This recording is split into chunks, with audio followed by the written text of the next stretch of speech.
ripartiamo da qui, prevedeva anche una interessante intervista con uno dei più grandi attualmente rappresentanti storici eh, della Lamborghini, e Fabio Lamborghini, il nipote di Ferruccio Lamborghini. Ciao Fabio. Buongiorno Bruno, salute a voi. Vedo che sei in una piazza, e mi puoi raccontare che piazza è, che cos'è quel monumento che c'è dietro di te? Sì, certo, molto volentieri. Questa è nel paese natio di Ferruccio Lamborghini, che è una frazione di Cento di Ferrara, si chiama Renazzo, e appunto sono in questa piazza perché nel 2000 è stata dedicata a Ferruccio Lamborghini, scomparso nel 1993, e perché appunto è stato il personaggio più rappresentativo, più importante di tutta l'area centese, in quanto ha portato l'Italia nel mondo, di là di aver fatto diverse aziende che hanno dato appunto lavoro a migliaia di persone. E nell'ambito della piazza poi 16 anni, no, 6 anni dopo, nel 2006, è stato messo anche un monumento a suo ricordo, un monumento bronzeo importante, il quale appunto ci sono eh, delle, dei riferimenti precisi a quello che è stata la sua attività produttiva, come per esempio c'è una ruota che rappresenta il trattore, il mezzo agricolo, perché la storia di Lamborghini parte dai trattori nel 1948.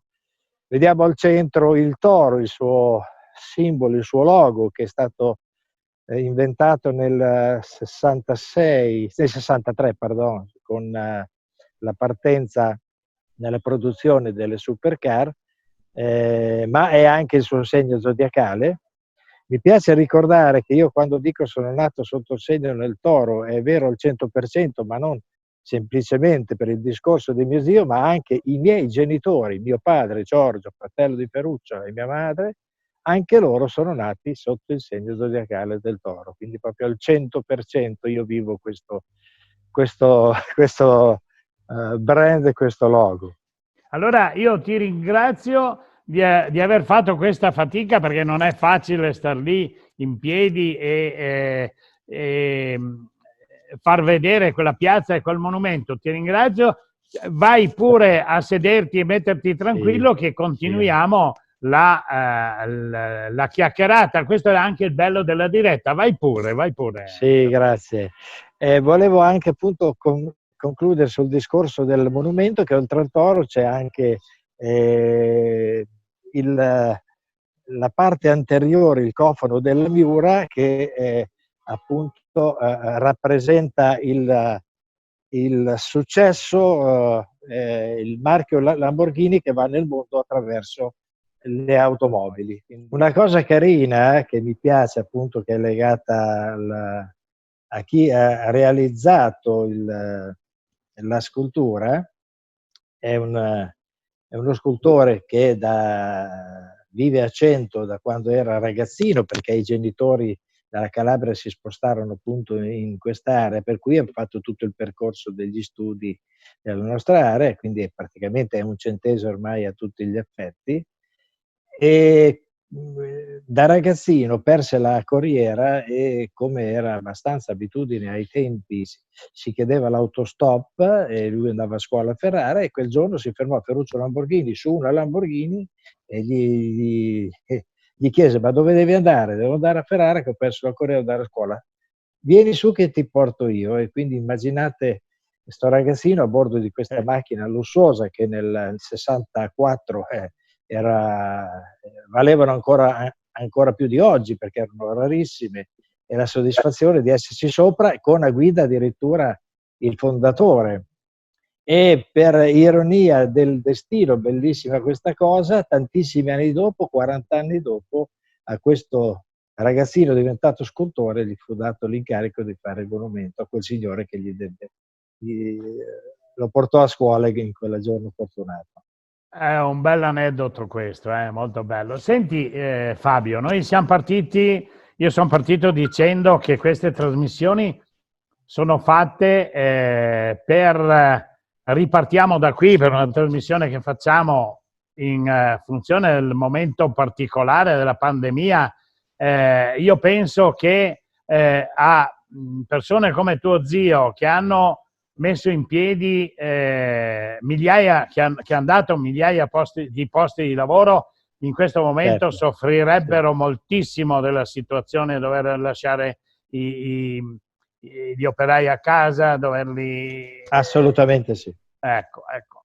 Sì, E Ferruccio perciò, Lamborghini, oltre ad essere stato un grande imprenditore, ma aveva anche dei alti valori umani, e lui sapeva farsi voler bene, ma soprattutto lui amava i propri operai e insomma riusciva appunto a fare team. Non voglio dire che si sarebbero buttati giù dalla finestra per lui, ma insomma erano veramente molto legati a lui e disposti ad andare a lavorare il sabato e qualche volta anche la domenica mattina. E quindi lui era puntualissimo nei pagamenti, gli aiutava anche, insomma, in qualche maniera seguiva anche un po' i loro problemi familiari, quindi cercava di aiutarli, di dare lavoro ai propri figli. E quindi questa situazione attuale sicuramente sarebbe stata una sofferenza per lui.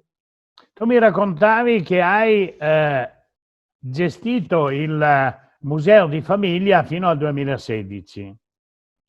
Sì, sì, esatto. Il Museo di Famiglia fu inaugurato nel 1995 e quindi 2 anni dopo la morte avvenuta improvvisamente di Ferruccio Lamborghini, quindi era corretto che la famiglia lo ricordasse attraverso le sue opere che sono all'interno del Museo Storico di Famiglia, perché Ferruccio è noto per le automobili, ma non dimentichiamo che Ferruccio ha fatto 5 aziende, cominciando dai trattori, poi la seconda nel settore del riscaldamento, bruciatore, caldaie, ma anche climatizzazione, per arrivare alla terza con le automobili, poi nel 68 la Lamborghini aerodinamica con produzione di pompe idrauliche e distributori di potenza che funzionano a pressione d'olio, anche lì grandissimi prodotti, per poi un ritorno, perché è partito dalla campagna, figlio di agricoltore,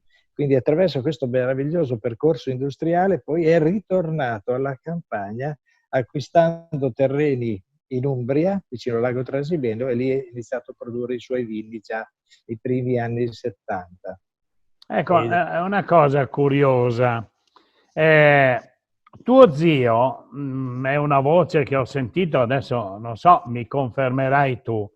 sì. Per lui fu una ripicca mettere in moto paradossalmente la fabbrica della Lamborghini, fu un po' una ripicca nei confronti di Enzo Ferrari che lo sminuiva un po' nel lavoro, è vero? Hai detto bene, sì, è vero, non è una leggenda, ma è vera. Eh, allora, la storia è questa. Intanto Ferruccio Lamborghini, come molti, aveva la passione delle automobili e delle automobili veloci e spinte. E quando, ancora prima quando stava iniziando con i trattori agricoli, ma comunque senza finanze, quasi più con dei debiti, non avendo la possibilità di comprare macchine importanti delle supercar, lui aveva a disposizione una Topolino e l'unica cosa che poteva fare era cercarla di renderla più veloce e ne modificò il motore e la carrozzeria, fece una barchetta tipo corsa e alla fine il risultato fu eccellente perché andava alla velocità di 130 km all'ora anziché i 60 tradizionali. Quindi qui vediamo già appunto una passione, una predisposizione importante per la meccanica, ci sapeva fare molto bene. E quindi le automobili erano nel suo DNA, diciamo. E, poi, arricchitosi con la Trattori e successivamente con la Bruciatori, già aveva iniziato a comprare macchine sempre più importanti, quindi per arrivare poi insomma alle Jaguar, alle Aston Martin, la Maserati, per poi le Ferrari nel fine anni 50, primi anni 60. E la Ferrari era allora la numero uno al mondo, la top car. Bella, bellissima, ma aveva un problema che cedeva abbastanza in fretta la frizione. Dopo un paio di volte portata a Maranello, ripresa a casa, ma poi si ripeteva il problema, Ferruccio, stanco di essere sempre a testa rotta e perdendo fiducia nei meccanici Ferrari, decise di provare lui a risolvere questo problema che si ripeteva continuamente. E quindi capì che la frizione che utilizzava Ferrari non era la più adatta per sopportare la potenza di quel 12 cilindri, 3000 di cilindrata, e quindi alla fine, insomma, cedeva questa potenza. Quindi era sottodimensionata alla fine della fiera. Quindi mio zio capì che era inutile fare la riparazione, ma ci bisognava utilizzare una frizione più robusta, più importante. L'idea fu quella di trapiantare la frizione di un trattore Lamborghini.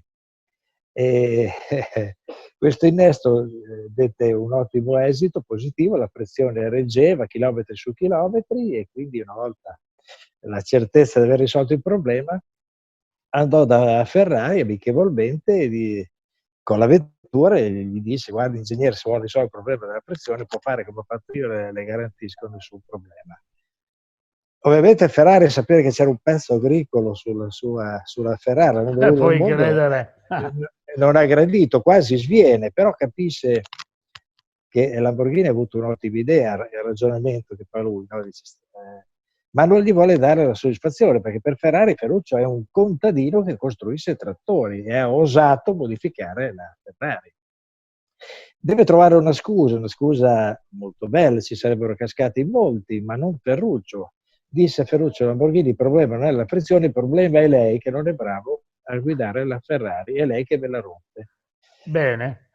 Mio zio rimase apparentemente tranquillo, si limitò a dire: vabbè ingegnere, non c'è nessun problema, adesso le Ferrari io non le compro più, la supercar me la faccio io. Sembrava una battuta, uno scherzo, ma in 6-7 mesi ha realizzato la fabbrica e da lì è partita la storia della Lamborghini Automobili nell'ottobre del 1963. 7 mesi dopo quell'incontro con Ferrari. Pensi lei, in 7 mesi ha fatto la fabbrica e ha realizzato il primo prototipo. Maturato immediatamente l'idea, ha fatto il prototipo e via. E ha Cotta e magnata, come si dice a Roma, cotta e magnata. Una cosa stupenda, meravigliosa, a me è sempre piaciuta. Senti Fabio, non abbiamo ancora molto tempo, però vorrei nominare una persona che mi ha aiutato ad arrivare a te, a poterti fare questa intervista, è la Valentina Vendrame, che è la pittrice contemporanea di Conegliano, è una ragazza meravigliosa, una ragazza con 2 bambine, che è una macchina da guerra, veramente una macchina da guerra. La conosco anche perché ho un suo quadro a casa. Me l'ha detto. La conosco e l'apprezzo come artista, certo. E niente, la volevo solo nominare. Poi, così, per chiudere, raccontami un attimo di cosa ti occupi te adesso. Beh, adesso va bene, arrivo subito, concedimi solo che vorrei citare alcuni modelli creati da Ferruccio Lamborghini, Fai. Perché è importante sapere che in un tempo abbastanza limitato di sua proprietà, perché non tutti sanno che poi l'azienda fu ceduta, ha avuto parecchi passaggi di proprietà straniere per arrivare da un ventennio alla proprietà Audi tedesca, che la acquisì nel 1998, ed è stata una proprietà che ha fatto cose importanti, ha creduto in questo grande brand, hanno fatto bene e l'ha riportata ai livelli che merita, e quindi la Lamborghini nel mondo è in cima, insomma, in cima al livello di supercar. Detto questo, mio zio ha prodotto 7 modelli nel suo periodo, che sono stati breve, 10 anni, 7 modelli di produzione e altrettanti prototipi. I 2 modelli che hanno dato successo incredibile e che sono state anche supercar innovative per il periodo, quindi avanti tecnologicamente, al di là di un design strepitoso. Parlo della Miura nata nel 66 e la Countach nel prototipo 1971. Volevo anche segnalarvi che con la Countach Lamborghini inventò un'apertura delle porte che non si era mai vista prima, cioè in avanti, in verticale, e quel tipo di apertura ancora oggi è stato mantenuto dall'azienda, e tutte le Lamborghini più potenti, 12 cilindri, i modelli speciali, hanno questa apertura in verticale, o scissor doors come dicono gli stranieri. Detto queste macchine che sono rimaste appunto considerate le più belle di tutta la storia dell'automobilismo, io ripeto, sono stato un dipendente di una delle aziende di mio zio, quella del settore del riscaldamento, per più di 30 anni, e poi dopo ho iniziato a seguire il museo che era da poco stato inaugurato, e l'ho fatto diciamo full time. Prima mi dividevo tra azienda e museo negli spazi liberi e nel weekend, dopo full time dal 2007 al 2016. È stata questa opportunità bella, interessante, ma anche molto impegnativa e faticosa, comunque a farmi conoscere a tutti i livelli, Italia, Europa, mondo, perché ovviamente il brand Lamborghini è internazionale, i visitatori venivano da tutti i continenti, quindi il piacere di raccontare, perché io facevo anche le visite guidate personali, in certa maniera ero anche quasi costretto, perché volevano che le facessi io. C'era nel mio staff di gente preparata che sapevano fare ovviamente le guide nella maniera corretta, giusta, ma volevano sentire la storia raccontata da un Lamborghini, e questa cosa faceva certo piacere, però insomma era anche abbastanza faticosa. Però insomma il fatto di farlo, di espormi personalmente, mi ha fatto conoscere migliaia e migliaia di persone, e quindi è stato bello, insomma una fatica premiata, e quindi con amici sparsi nel mondo. E una volta che ho smesso l'impegno, diciamo, di questa carcere d'oro, perché ero comunque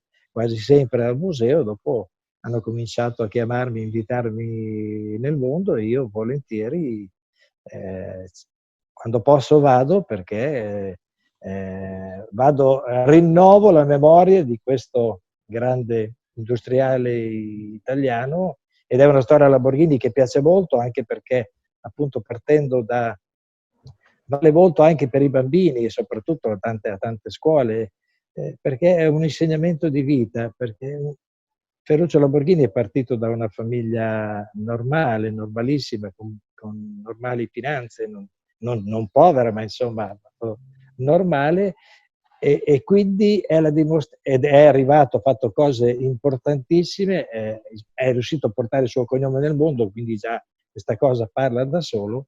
E quindi qual è il messaggio? Che qualsiasi ragazzino o ragazzina che va a scuola impegnandosi con un po' di sacrificio può arrivare molto in alto, e Ferruccio ne è un esempio. Grazie infinite Fabio. Allora sei considerato naturalmente, dai tuoi amici, ne avrai tutto il mondo, ambasciatore della Lamborghini nel mondo. Sì, sono considerato, esatto, l'ambasciatore, il teller story della storia Lamborghini, perché l'ho vissuta anche di persona, e poi ogni tanto c'è qualche aneddoto, qualcosa che non si leggono nei libri, che sono quelle chicche che piacciono Beh, molto. io spero che tu possa raccontarmi in futuro altri aneddoti. Ti ringrazio veramente di avermi concesso questo spazio e di avermi raccontato una piccola parte della tua vita. Grazie. Ti invito infinite. prossimamente. Ok, d'accordo, grazie. Avremo Grazie a modo di te. vederci presto. Ciao Fabio. Un saluto a tutti quelli che ci vedono. Ciao.